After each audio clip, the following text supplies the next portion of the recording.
those teachers, preachers who have failed, right? And how that impacted their ongoing influence.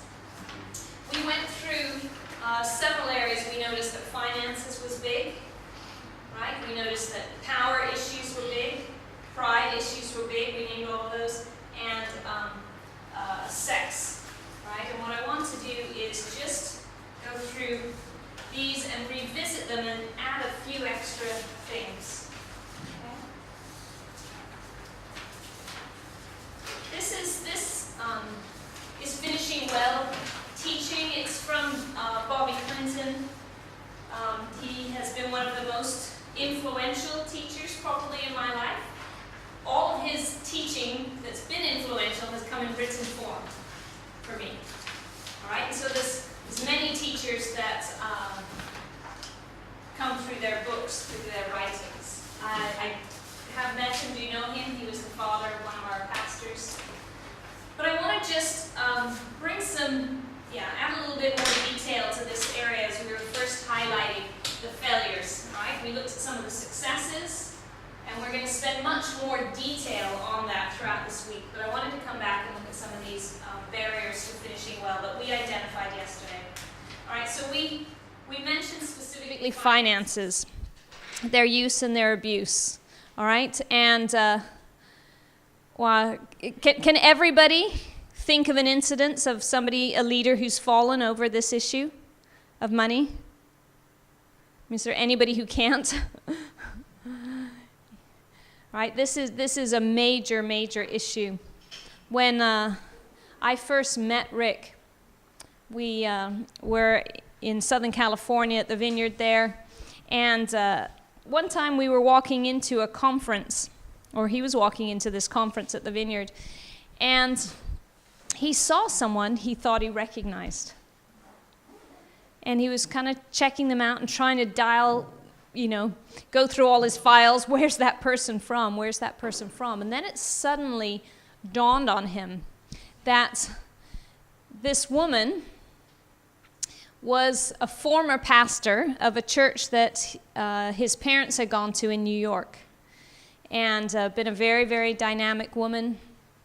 And there had been quite a scandal in all that had happened there. She had ended up leaving her husband, running off with somebody else in the church, taking the church finances with them.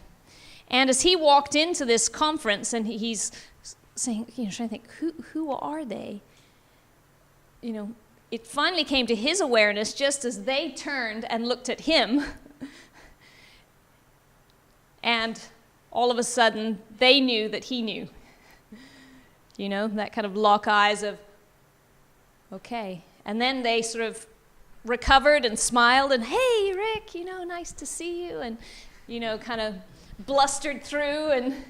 And that ended up, you can bet Rick sat down for the conference and he heard nothing for the morning, because all that's going through his mind is, what do I do? What do I do? Why are they here? And what do I do?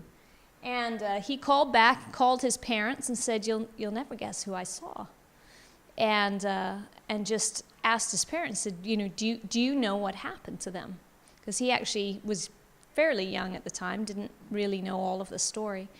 And his mom filled him in and said, yeah, and as far as we know, there's been no restoration, no restitution, no confession of sin.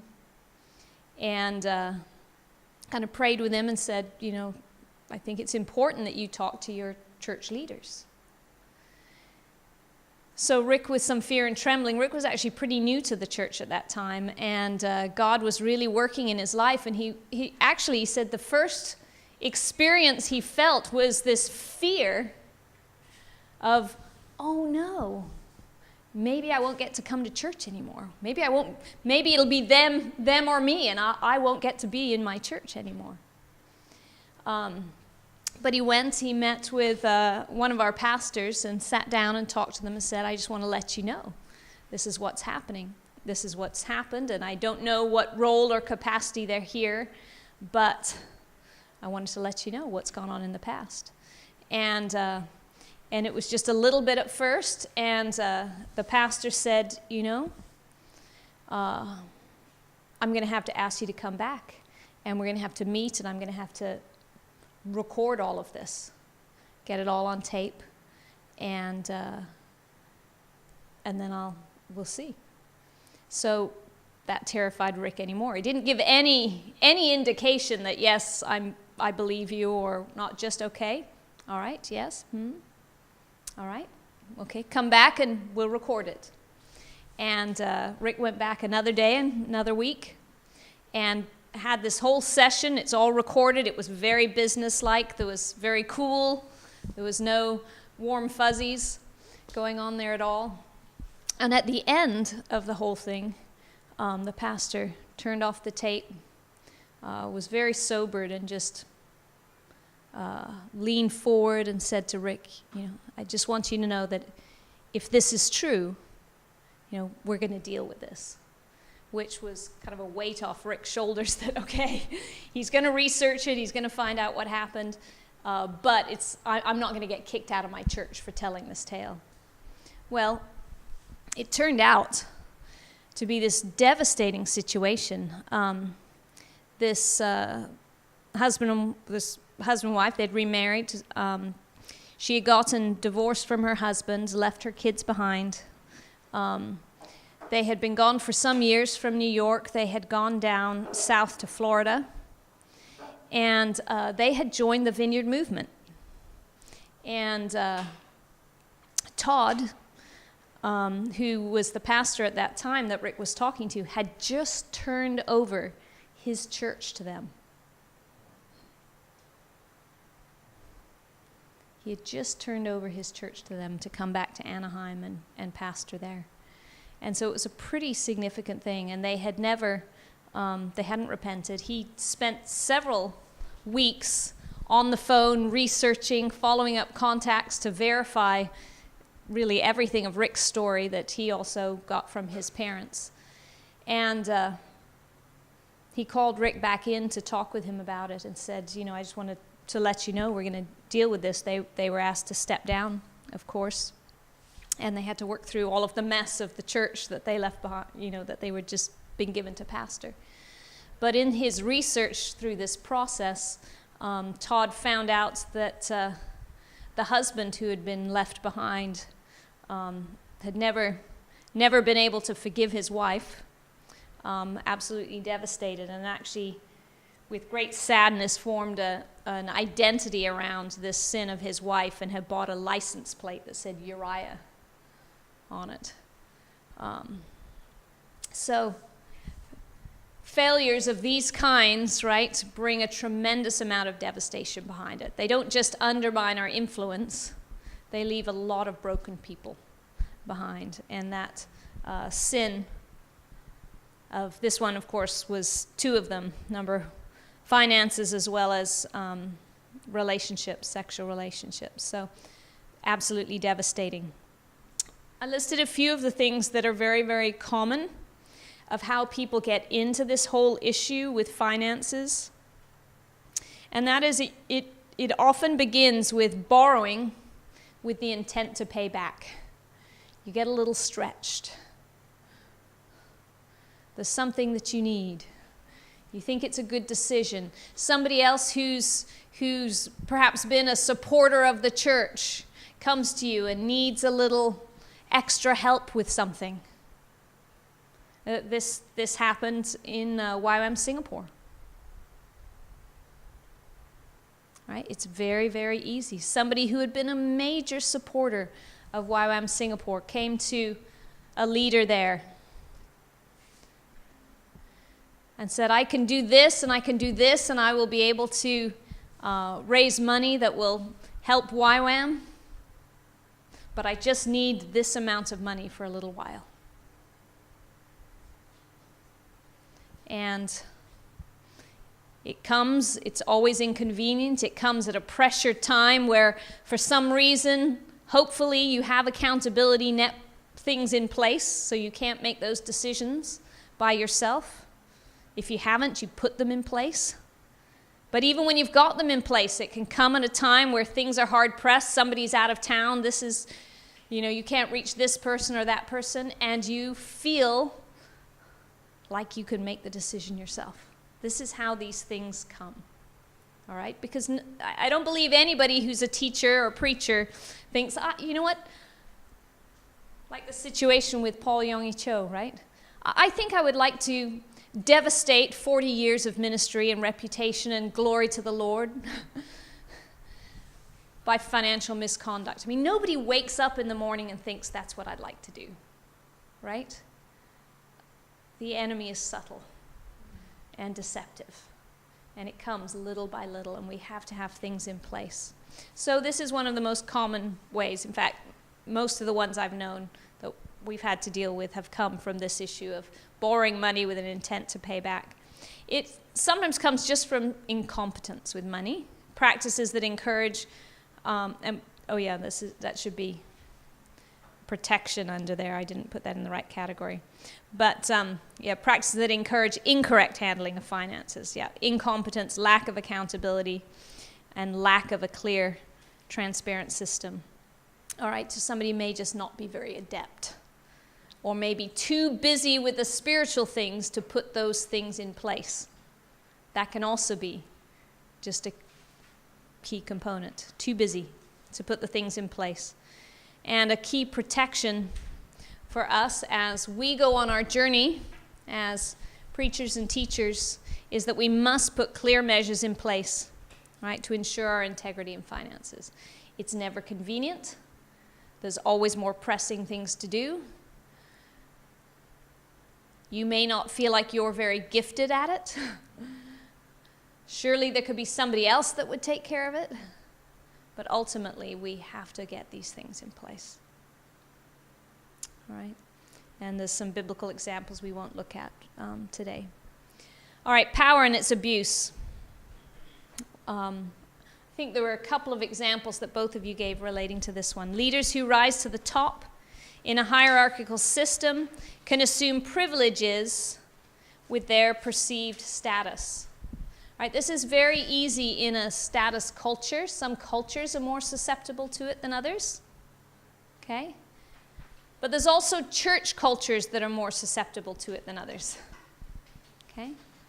And one situation that is very easy, actually, for some of us in a YWAM context to get set up for this is that as preachers and teachers in YWAM, YWAM has a lot of itinerant preachers and teachers.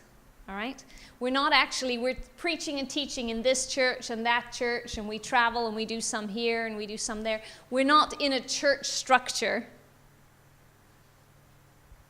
where there's a board and a built-in accountability that way. And so it can be very easy in a YWAM context, if you're traveling and teaching, to abuse power. All right? Let me tell you what that can look like. An abuse of power, by this definition here of rising to the top, can assume privileges with their perceived status, all right, is, maybe you've experienced this. When you go to a conference, right, and there's a week-long teaching or several days of teaching, people often come and are looking for something that will meet a present need, bring a breakthrough in a specific situation, all right, bring a kind of renewal in their lives. And all of those things cause them to place a great deal of trust in the speaker because they're not known by the speaker. The speaker doesn't know their past, all right, and especially when there's preaching or teaching where there's significant ministry involved. Okay, it's often very possible in those situations to experience this kind of rush of sense of power, all right, because you're entrusted with so much by other people. And when you speak into their lives, this is especially when you're preaching and teaching and doing ministry, all right, you're imparted a great deal. And so it's very easy in those times they're heady ministry experiences, all right, especially when you're getting to move in the Spirit, all right? And it's at times like that it's easy to start to think more of ourselves than we are. and kind of be God's man or woman of the hour. There have definitely been times where, and I haven't done lots of traveling and teaching, but that I've had this experience. The real temptations to pride, the temptations actually in those contexts, you know what? In doing those kinds of ministries and things, you can get a lot of money from people. You can really use your position as a teacher because people are very open to you in that time, actually to get a lot of money, to get a lot of affirmation, and to garner that kind of sense of reputation and bolstering. And I think a great story where David did it right in the Bible is this whole situation with the water from the well in Jerusalem. Do you remember when David is longing, and he's just longing for a glass of cool water from the well? They've been in the wilderness, times have been hard. David's been very heroic, and this band of riffraff have come around David, right? And he's turned them into a fighting band, and there's a tremendous amount of loyalty. And David kind of makes this offhand comment of, if only I could have this drink. And what happens? Right? So his men go in, they go into Jerusalem, they're heroic, his mighty men do it, right? And they come back with this glass of cool water. And what does David do? Do you remember the story? Yeah, David tried because David said, this is blood. Yeah, so David pours it out before the Lord, doesn't he? And says, this is like drinking the blood of my men. This was honor that was given. This kind of honor for this kind of thing, like a drink of water, only belongs to God. It shouldn't be given to me. And what David was doing in that situation, right, was redirecting actually idolatrous loyalty from that his men were giving him up towards God, right? And when you're preaching and teaching and ministering, you will find that people will, at times, put that kind of idolatrous response towards you. Guys, it'll often be young women. You just need to know that. It'll often be young women that you may have a word for. You have a word of encouragement for. All right? And it happens easily. People who have some level of brokenness in their lives, and who doesn't? That's just about everybody in the, right? That's all of us. Some level of brokenness. And what you do, how you do it, how you say it, how you preach it, it ministers to them. And continually, we have to deflect that and get people to respond to God. And sometimes you have to do it actually by taking a step back, not being unkind, but taking a step back, perhaps choosing not to meet a need, getting somebody else to pray with them. I mean, there's lots of different ways you can do it. But you will find at times that you actually really have to deliberately deflect that. Okay? It happens. And those kinds of things tempt us to an abuse of power. So there's some protections that we can build in. All right? Of course, one, if we're in an organization, then we can definitely have counterbalancing genuine accountability. All right? I think that's absolutely essential. Governments need it. Everybody needs it. All right? No one is immune. We all just have to have a sense of our own potential for sin. Okay? It's very, very healthy to have a sense of our own potential for sin. And so that's key. All right, the third one, pride, which leads to downfall. All right, and this one I think overlaps with the abuse of power. This one is an inappropriate and self-centered focus, right, that overinflates our own importance. Overinflates our own importance without a proper understanding of everything given to us as a gift for serving others.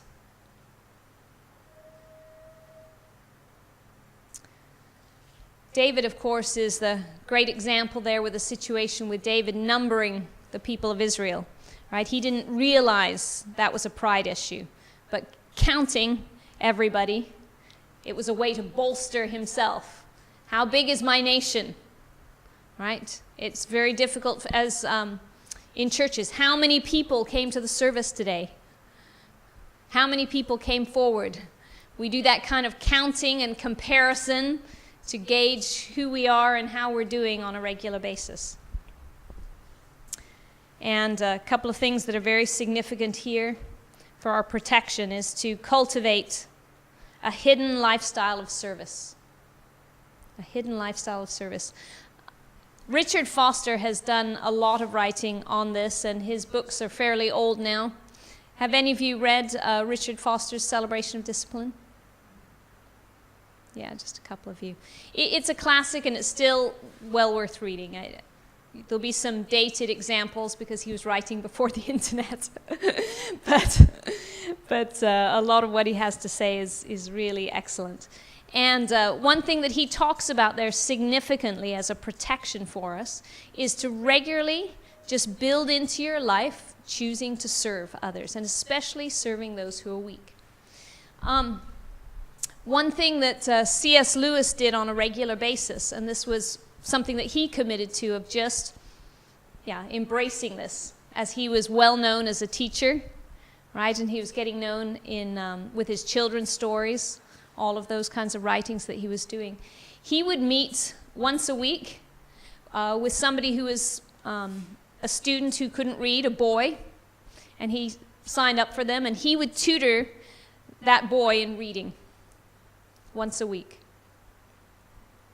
That's long before they knew what dyslexia was. It's long before there were many studies out there. And he did it, and it was something that he embraced, and he did just deliberately to remember those who are weak, to cultivate patience, all right? To remember that, okay, I'm not so self-important. There's other little people who need me, right? Cleaning toilets is a great way. Remembering to wash the windows, wash your car, help your kids, whatever it is, but to embrace a secret life of service and just to choose not to always do what's important. And this is a big trap, especially in time management things. A lot of time management things will teach us to put off everything else and just focus on what is important and what is most important to our job or our ministry. And that sounds wonderful. Sounds good. I've tried doing it. But what happens with that process is we actually get quite a sense that, you know what? I'm too important for the little things. These little things are not worthy of my time. I'm too important and I can only do these. And so, of course, these are things that we have to hold in tension, right? We need to use our time wisely. But we have to remember that actually our life is about service. And cleaning the toilets at home is just as important, right? It's just as much kingdom work. Doing it at the right time, of course. It's just as much kingdom work before God and acceptable to Him as preaching a sermon, right? And so we want to build in this kind of service into our lives. Certain cultures will have temptations to certain sins more than others. I mean, I think that's true. But the U.S. isn't a hierarchical culture, but we're so into the success theme that looking successful and being successful, even within the church context, really cultivates pride and sets pastors and teachers up significantly. So, in a lot of charismatic circles, some of the ones that I've been involved in over the years, and it very much a non-hierarchical structure in the church, but it was more It was very collegial, it was very buddy, it was very casual, somebody shares and whoever's on the pastoral team, they're kind of cheering for the next person. And it seemed all very friendly that way. But it was also, it was easy to cultivate this kind of in-group. And so even though it wasn't hierarchical, the pride was more manifested of whether you were in the in-group or whether you were not in the in-group. So, I think it just has lots of different expressions. So, one of the things you need to do is actually stop and reflect and say, what are the things we need to be teaching to in this culture, in our organization, that will help counter these issues, that will start to address what godliness looks like and specifically teach how to build that into lives. And so I think that's actually a real key for us. One of the things we'll do at the end of this week, we'll do this on Thursday, is actually be looking at how do we identify as preachers and teachers the things that we should be teaching. Is it all just a mystical, sit down and, pray and write down what you're hearing from God? Is it just that? How do we hear from God what we should be teaching? Or are there also things that he's already told us very deliberately that we should be teaching on a regular basis? And how did Paul know when he wrote his letters what to teach? Right? He was addressing specific occasions, specific sins, and he was teaching to them, right? To help people know how to respond to sin, to avoid these situations getting worse. And this is one of the ways, and in fact, I encourage you, if you've got you might flip over one of these somewhere or just have a space in your notebook where you can write kind of a running list as we go through. Ways to know what to teach. Because if God's called you to preach and teach throughout your life, and if you have the opportunity to build into a local community, like Peter and Jay going regularly to the Orang Asli, one of the things you want to do is to be asking God and to be asking questions and finding out the things that they struggle with, so that you know and kind of keep a running list, things that they need to hear, things they need to know. All right? And when we're in China, right, Robert, what are the issues that are rampant, right, in the discipling the Chinese church? What do they need to hear? What is not there? Because everybody gets saved in the midst of a culture and out of family situations and dynamics, right? And there's cultural sins. Every culture has them because we're all called into the kingdom of God. There's no one righteous culture. And so we need to be asking God those things for wisdom, for understanding, for discernment, and how to build things into the people's lives that we're responsible for, right? That will help prevent these kinds of sins. So I think that's a clue for you. As you have regular devotionals in Kawan, you want to be thinking about those things and how to teach into those kind of things on a regular basis. And know that when you do this, that it takes usually,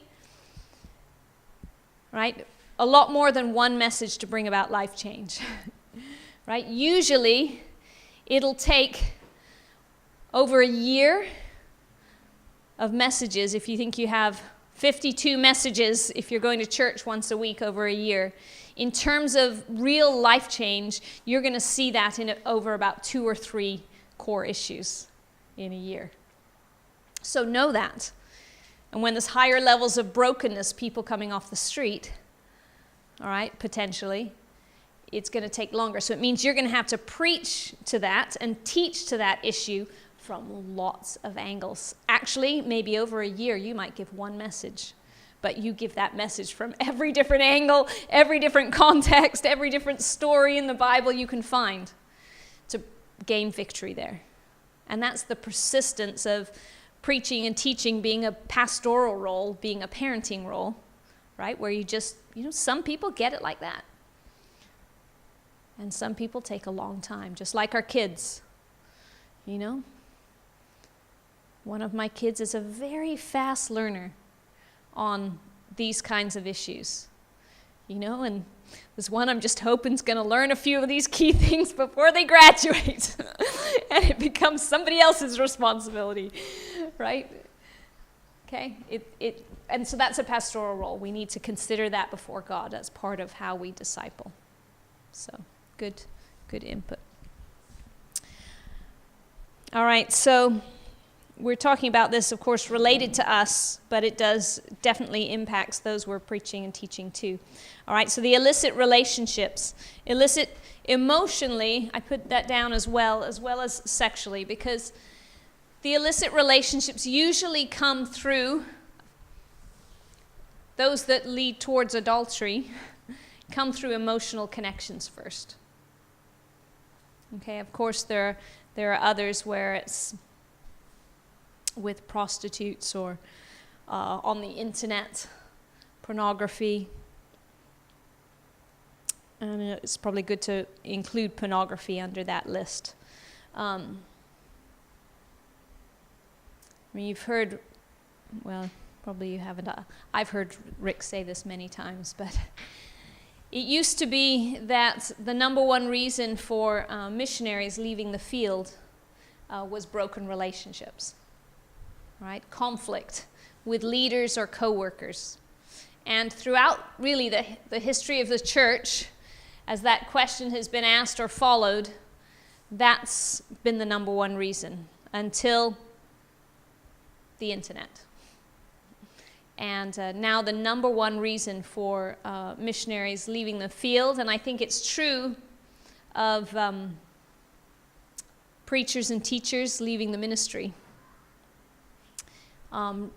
connects to pornography, right? And that's, of course, very high with men, but it's also getting increasingly high with women. All right, it seems like women want to be equal in sin as well. So it's absolutely essential. Of course, that's another thing you can add on your list, things to talk about, things to preach about. But that we as preachers and teachers, that we cultivate relationships, all right, where these kinds of questions can be asked. That we have accountable relationships with people where people can actually ask and say, how are you doing? When did you see something last on the internet? Is that habitual? What do you see? Right? Because we know that this stuff is predatory, right? It pops up when you don't want it. And it just takes a moment to get hooked. And it can be as simple as not looking away. You didn't even go looking for it. You just didn't look away. And it ensnares us. And so we have to have these kinds of accountable relationships. And we need to ask people these questions, ask our friends these questions, and make sure that they can ask us. Right? So this is another key piece too. In that sense, it goes along with the pride issue of cultivating humility, which allows people to ask and hold you accountable, right? Very, very key. Very, very key. And of course, yeah, David and Bathsheba we won't talk about, but you know that story. Family. Another very significant one, and we alluded to it a little bit yesterday with Paul Yonggi Cho's son, right, being one who, as a family person, has potentially caused harm to his father and to his father's ministry. There's a lot of issues with family that can come about. Of course, problems between spouses. It's massive. Between parents and children, between siblings, right? All of these can actually destroy a leader's ministry, destroy a preacher or teacher's ministry. Okay, these are very sobering. And I don't think, this one, family issues causing downfall, doesn't necessarily have to mean that the father wasn't a good father. right? There's some things that are within their control and some that aren't necessarily, all right? And it may not mean that they weren't a good father or a good mother, but nonetheless, what it's taken to build a strong family base, there's been missing pieces, right? There's been missing pieces. They may not be deliberate sins. They just may be missing pieces from their own lives. That makes sense? I've seen this a few times from people who've been very, very gifted in the pulpit, but have actually struggled at a family level. And it wasn't because of any intent. They were just more verbally gifted. They were better in that context, and it just found it difficult to relate. They could be very intimate with the whole church, with the crowd. You know what that's like, where people are intimate with a crowd, but don't know how to relate very safely one-on-one with personal accountability. I read in Spurgeon's book something like, you say pious? Pious, yep. Basically, you are as pious as you are letting your children and your wife knows you. It's kind of, I don't know. You're only as holy as your Yeah, wife and children I mean, think you are. His point was it was very easy to be a very godly pastor or whatever. But basically you are as godless It's how very true. How your children know you and you are. And I mean, I think, it's so easy to be a wonderful, friendly, happy person and be so grumpy at home. I discovered long ago I could come out from a wonderful quiet time with God to my child coming down the stairs after I've just had this great quiet time and be easily irritated, easily frustrated. This area is one that we really have to watch. And it's very easy for us, I think, to get so, again, a little self-important with our preaching and teaching, and the time it takes to do that well, that we don't give the kind of time we need, right, to our family base. For me, it's that issue of parenting. I think that's definitely the most vulnerable. You don't get a manual for it, and I think it's the most difficult area. And so this conflict is not between spouses, for me it hasn't been, but between parents and children and siblings, and that can be a real struggle. For me, over these last few years, in stepping down and coming back home to teach John and focusing there, it caused such an uproar in our family, and there wasn't a lot of support from several of our kids, and that caused a lot of pain. And there's been several different times where I've thought, wow, if God doesn't intervene and help us in this situation, this is going to take us off the mission field. And those are very, very real issues. And it's not that, my kids are more wicked than anybody else's, it's just my own, for me, that's a weakness in my area, my sense of I feel most vulnerable as a parent and knowing how to relate to my kids. I think some people are very natural parents and seem to be quite gifted in that area. For me, that's always been more of a struggle, to feel competent in it. It's much easier to study the Word and be competent in it than to know exactly how to be competent as a parent. So these are real issues. So a few things that are very significant that we can do to protect ourselves in these contexts is to develop a strong social base, right, that provides emotional support, economic support, strategic support, and provision of physical and social necessities. What are we talking about here? I've had a lot of this support over the years, and that's made a big difference. James and Susan have been a big support to our family in this area, provide a lot of emotional support and strategic support. All right, and so one of the things we can do if we are preaching and teaching, or also come alongside others who are and provide this kind of support for them. So that's very significant. Now let's look at this last one, and then we'll take a break. Plateauing. This is one we didn't talk about yesterday, but I think is very significant. That leaders, all right, who are competent tend to plateau. Right, do you know what I mean by plateau? Robin? Okay, plateau is if you're hiking, right, up to a mountain and there's kind of this table at the top. You get up to this certain level and then it's just flat. You can't go any higher.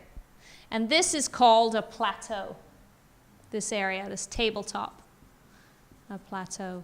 So a leader, as a teacher or a leader, when you plateau, it means you stop growing.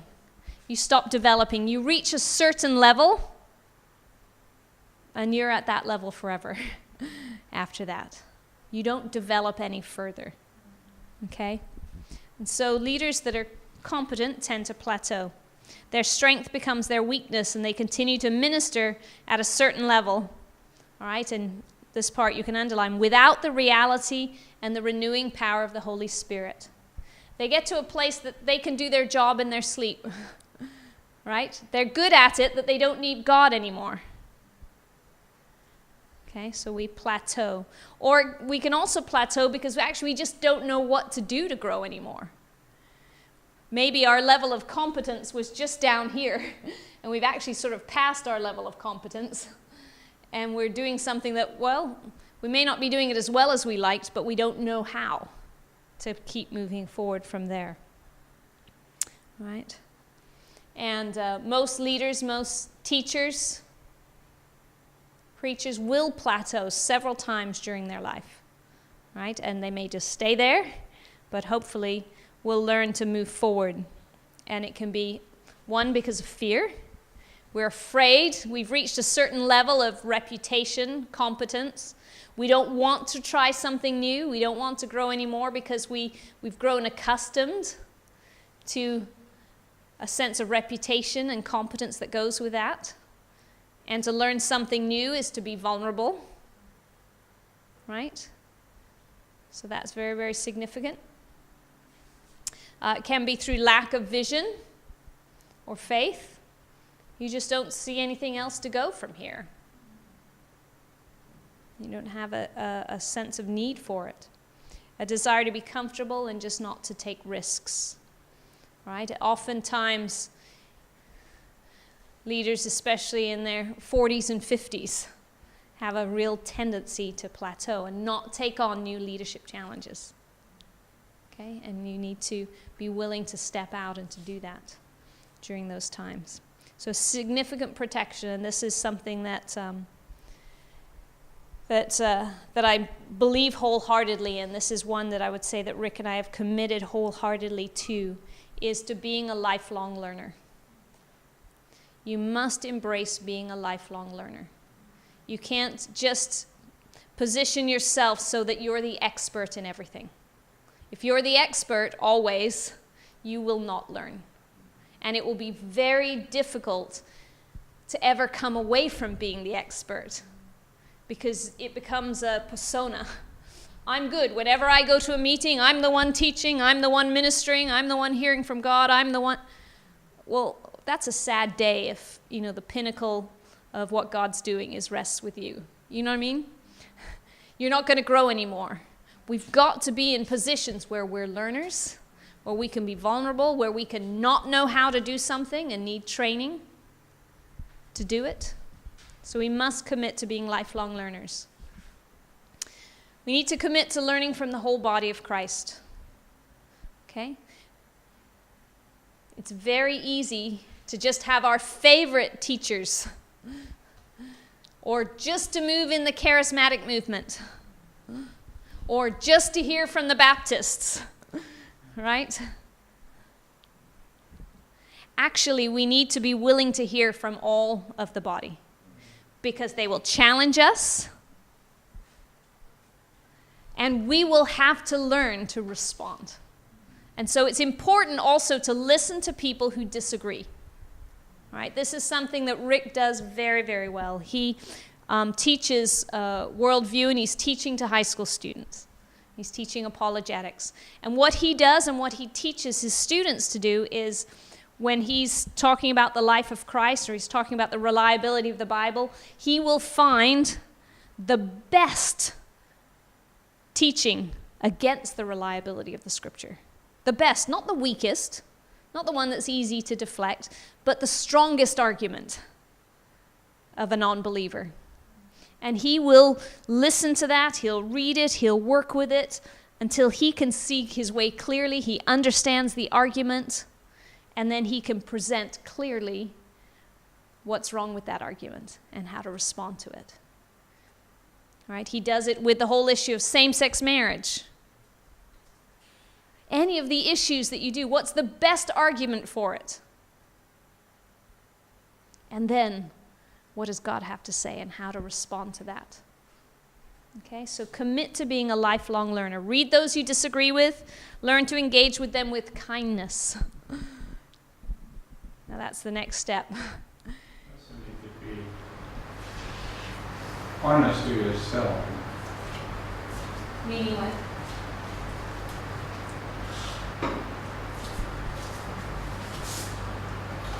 Wow. Okay. While I was doing a lot of things with Islam, Yeah. and so I would read a lot of books about Islam. But basically, I found myself getting their arguments, but already reading it in a way that all will defeat them. Kind of. So basically, and then I came to a point, and I was kind of very scary. What if I really read and find out that Islam is really the way to God? Am I willing to become a Muslim and a follower of Muhammad? If that's the truth. Or will I stick anyway to Christianity because That's what you did. that was a very scary thought to actually to go that way. But I thought, wow, if I'm afraid for the truth, Then how? then, but if I'm not afraid for the truth, I can sincerely look, and I mean the whole thing with same-sex marriage, I mean, can be scary because yes, of course they will have, if you read a lot. Lots of good arguments. Yeah. But sometimes it's so comfortable already to stay in this group that I'm the anti, and that's what will my supporters think if I would move. So I will never move like it. No. Support will come to an end. I think you get then basically your research is not sincere. Yeah. No, you're absolutely right. And I mean, you can't do this all the time, right? There's some that are called to, like Rick's been teaching apologetics, and so he's deliberately doing that in there. But as a preacher and teacher, especially if you're in a local church context, you're going to have to address these issues. And these are hot issues now anyway. You're going to have to speak to these at some point. All right? But the issue that Ed's raising is that are we pursuing truth? Are we pursuing truth? If we are pursuing truth, then we need to honestly listen to the opposing arguments and genuinely, because God's truth is not endangered, right? All truth is God's truth. We can trust it. God's truth it's big enough for the battle. And so we do need to be committed to that process. That is a point of integrity, is to genuinely hear the opposing side. Yeah. So that's a very, very core issue. And the last part of that, I would say, is just continue to take on ministry challenges. Not to just do what you're comfortable with, and ask God to push the boundaries.